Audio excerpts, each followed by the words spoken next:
और बीएसपी को कई बार लेटर दिए गए थे कि इसका मुआवजा माफ किया जाए, इसका लोन माफ किया जाए, लेकिन उस समय लोन माफ नहीं हुआ। क्यों को ये जरूर कहना चाहूंगा कि वो लोग जो घटनाएं होती हैं उस घटना स्थल पर जाना चाहिए, लेकिन ये उन घटना स्थलों पर नहीं जाते हैं। पता नहीं क्यों डरते हैं। हम देखते हैं कि अन्य लोग घटना स्थलों पर जा रहे हैं। अखिलेश के किसी व्यक्ति के ऊपर परेशानी होती है, घटना स्थल पर जाता है। कुत्ता भी मर जाता है तो उसके घर जाता है।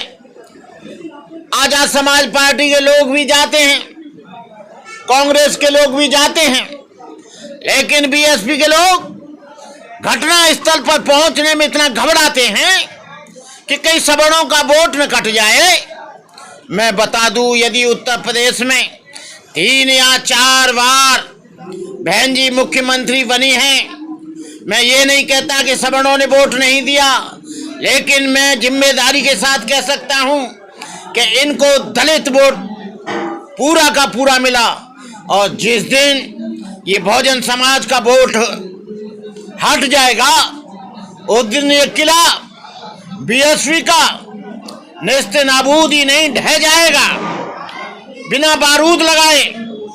और मुझे दिख रहा है कि बीएसपी के कार्यकर्ताओं को, बीएसपी के कोऑर्डिनेटरों को हमने जब जब आंदोलन छेड़ा, चाहे तो रविदास टेम्पल का मामला रहा हो, चाहे बुद्ध विहारों का मामला रहा हो, बहन मायावती ने बुद्ध विहारों की अपने समय में तो बहुत रक्षा की। हम ये नहीं कहते हैं कि बीएसपी ने काम नहीं किया, लेकिन हम ये कह सकते हैं कि आज जो काम करना चाहिए, आज बीजेपी की गवर्नमेंट है, आज दलितों पर जो जुल्म हो रहा है उसका मेन कारण है क्योंकि दलित और बहुजन समाज, वो बहुजन समाज पार्टी को वोट देता है और सवर्ण और बीजेपी के लोग इसलिए हमारे समाज का उत्पीड़न करते हैं क्योंकि वो जानते हैं कि ये बहुजन समाज पार्टी के वोटर हैं, बहुजन समाज की पार्टी को वोट देते हैं। लेकिन बहुजन समाज पार्टी के लोग जब हमारे ऊपर जुल्म होता है, अत्याचार होता है, अन्याय होता है, बलात्कार होता है, लोगों को मारा जाता है, लोगों को काटा जाता है, मूंछ रखने पे काटा जाता है, टांगे में से गिराया जाता है, कपड़े पहनने पे फाड़े जाते हैं, तब हम देखते हैं कि बीएसपी के लोग आते नहीं हैं। आप लोगों को बिना कहे सुने हम आपको बुलाएं ना बुलाएं, लेकिन आपको उस घटना स्थल पर जाना चाहिए जहां जुल्म होता है, अत्याचार होता है, अन्याय होता है, उत्पीड़न होता है। लेकिन इनको क्या डर है, क्या इनका एजेंडा है यही कि दलितों पर जुल्म हो, हम जाना मत क्योंकि सवर्ण वोट रूठ जाएगा। अरे सवर्ण वोट तो वैसे भी रूठ गया है। आपको मालूम होना चाहिए कि दिल्ली में 14% वोट था, 1% रह गया। क्यों चला गया? उत्तर प्रदेश में जहां 240-245 सीट आई थी एक समय में, आज एक भी सीट नहीं आई। उसका कारण क्या रहा? इसका चिंतन करना चाहिए, इसका मंथन करना चाहिए, इसके बारे में बीएसपी के लोगों को सोचना चाहिए कि ये वोट में गिरावट कहां रही है, आपका वोटर क्यों छिटकता जा रहा है। हम कोई आपके विरोधी नहीं है, लेकिन हम विरोध इस बात का जरूर करेंगे कि आप यदि घटना स्थल पर नहीं आओगे तो हम विरोध करेंगे। आप घटना स्थल पर पहुंचिए। यदि बीएसपी नहीं सुनती है तो कुछ दिनों के बाद हमें कोई दूसरा विकल्प सोचना पड़ेगा। आज हम इस पे हाथ रखे नहीं बैठे रहेंगे क्योंकि उत्पीड़न हमारा हो रहा है और बीएसपी कुछ बोल नहीं रही है। तो ये मत सोचो कि देश में विकल्पों की कमी है।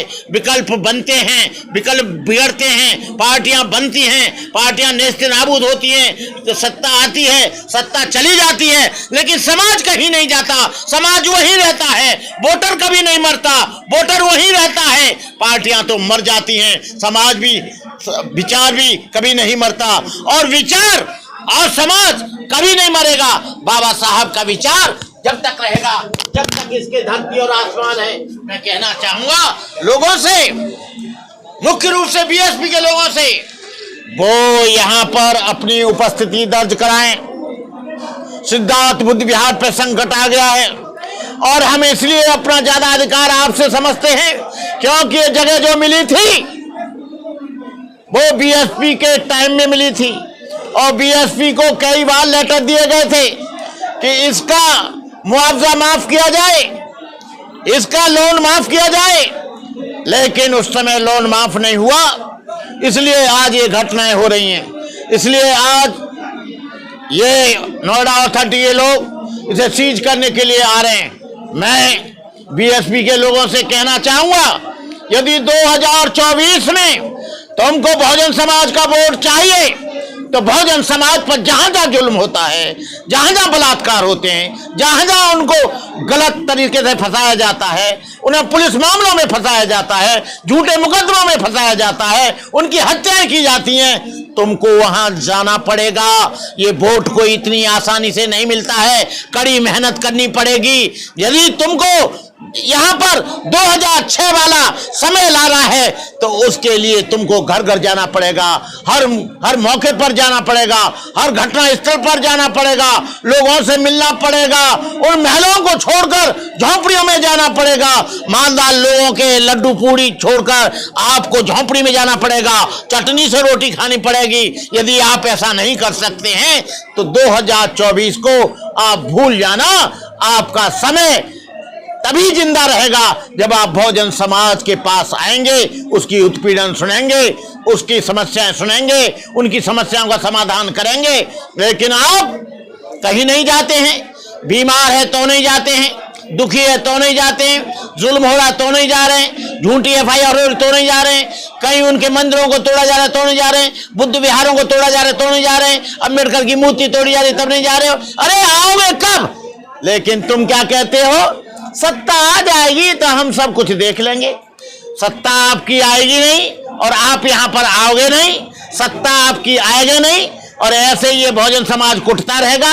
सत्ता का इंतजार क्यों कर रहे हो? काशी राम ने कहा था, ये पार्टी हम लोग सत्ता में आए ना आए, कोई पार्टी का काम हो ना करो, लेकिन समाज का काम होता रहना चाहिए। समाज जिंदा है, जो समाज संगठित होता है वही सबसे ज्यादा मजबूत होता है। राजनीतिक दृष्टि से आप सामाजिक कार्य करोगे नहीं, धार्मिक काम करोगे नहीं और आप कहोगे कि हम आ जाएं। सामाजिक कार्यों को हमारे मानवर काशीराम कहते थे कि समाज के बीच में लोगों को जाना चाहिए, लेकिन समाज के बीच में आप लोगों ने आना जाना बंद कर दिया।